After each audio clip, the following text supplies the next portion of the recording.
Okay, today we're working on the Ibex 450 or the 450 MT if you're outside the States.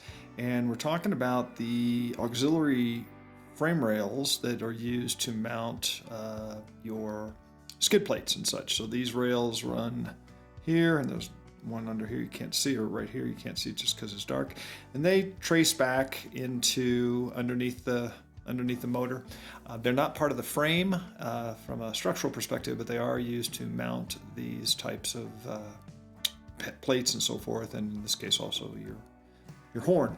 So the problem is, I ran into this problem when I was mounting the CF Moto heavy-duty off-road plate that has no, has to be spot on. But this lightweight aluminum plate has a little flexibility, but not much. Problem is when these spring outwards, they move outward to the left, move outward to the right on this side, these bolt points no longer line up.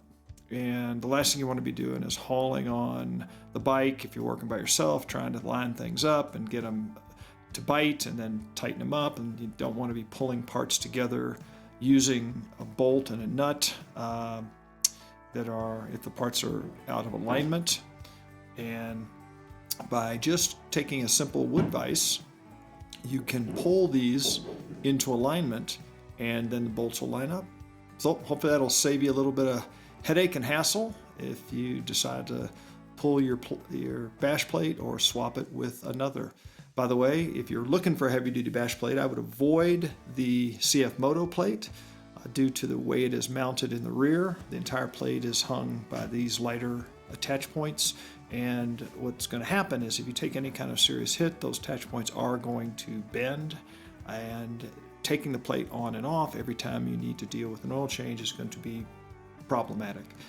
A good option that I'm impressed with the design is B&O Off-Road, an Australian company. Even with shipping and so forth, they offer very competitive pricing if you can wait a couple weeks on for your plate.